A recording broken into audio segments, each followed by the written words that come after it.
So I think whether adult learners in an organization or children in schools, Lisa, can you share more about the idea of cognitive load? And you actually had a presentation titled Manage Cognitive Load to Increase Training Transfer. You co-authored that article with Sabrina Johnson.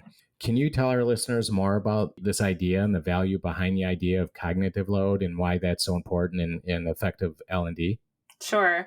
So to facilitate building new knowledge, L&D professionals, instructional designers can work to avoid including information that's extra or unneeded, which actually can make learning harder or slower.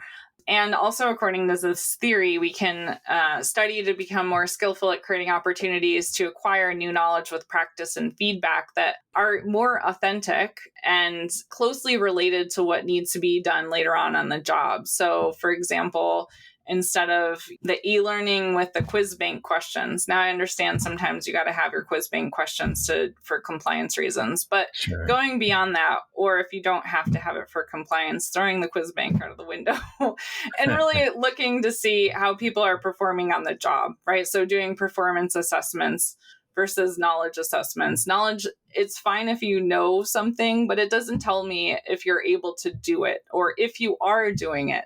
And these are three different, obviously, levels of skills, right? Knowing something, being able to do something, and then actually doing the thing. You know, the barriers could be that you don't have the resources to do it. So it's fine if you have the quiz to show that you know it, but if you don't have the resources to do it, what difference did it make anyway? Yeah.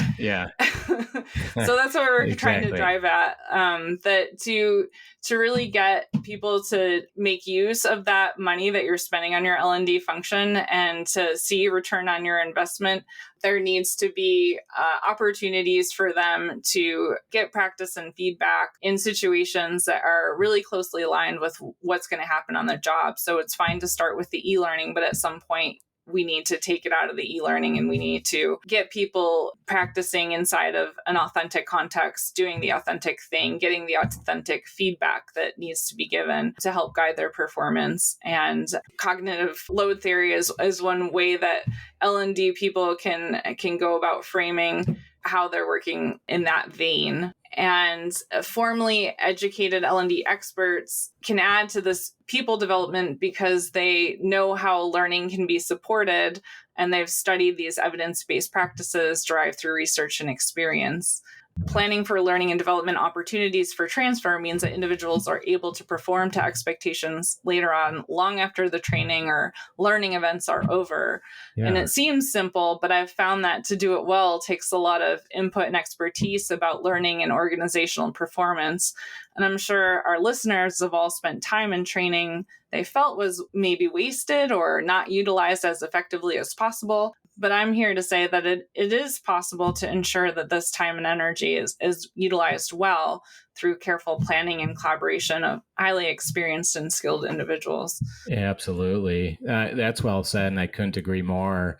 And you'd mentioned that there is a lot to effective L&D, and sometimes organizations perhaps do one piece of that well, but they neglect other pieces, or they're only familiar with one piece of that, but not others.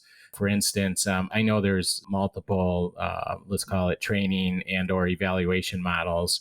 But one that comes to mind, and it's, I would say probably one of my favorites, is the Kirkpatrick evaluation model.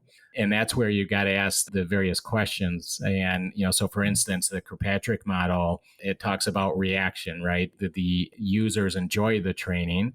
And then you've got to ask and think about the learning piece. Did the learning transfer occur, as you'd mentioned, Lisa? How effective was the learning? And then really your learning in a primary objective of learning is to help with a behavior, right? To change a behavior and knowledge so that the behavior change, was what they learning, was that transferable to their workplace? And then what's the result? Did the training influence your organizational performance? And, we briefly talked about this idea of using data and SLAs, service level agreements and KPIs, key performance indicators and metrics. So, there's multiple levels of managing effective learning and development, and every piece is important to ensure that it is effective and efficient for the organization. Absolutely. Um, Yeah. Some people, they look down on the what we used to call the smile sheets, right? Did you enjoy it? yes. Yeah. I think that, like you said, I think what you made is a great point. Like, it is important that people enjoy it, because if they didn't enjoy it, they're not going to pay attention to it. If they didn't pay attention to it, they're not going to be able to do it. Yeah. And that's really what you want them. That's Yeah. why we used to look at, those sheets. But it is important to push beyond the did you enjoy it into, like, how has this changed what you're able to do on the job now? And let me Exactly. see you. Let me see you. What does it look like? What's still hard? What's become a lot easier? Yeah. Um, And I think that is important, just the reaction of the end users. I mean, if they don't appreciate the learning, or they're not motivated to learn, maybe even, but I guess if their reaction is poor and they don't enjoy the training, then how effective is it going to really be at the end of the day? And yeah, the old smile sheets, but there's various forms to determine the reaction, whether it's a questionnaire, various scorecards, or post training surveys, and so forth. But I think there's a variety of ways to measure that reaction, yeah. with Yeah. the training. But I think that is one of the steps of effective L&D that are often left out of the whole process. But I think it's Yeah. pretty important idea. Yeah. Going out on the floor to see what does it look like? How are things going with the Yeah. people? So, Asking questions. And in a way, Lisa, that kind of goes back to your idea that we talked about earlier, is just empathy, right? Just understanding the people, understanding their context, soliciting their feedback, so you can get reaction that way as well, right? And I think it's a absolutely. pretty powerful idea. And not to assume or make decisions based on what you think people might like.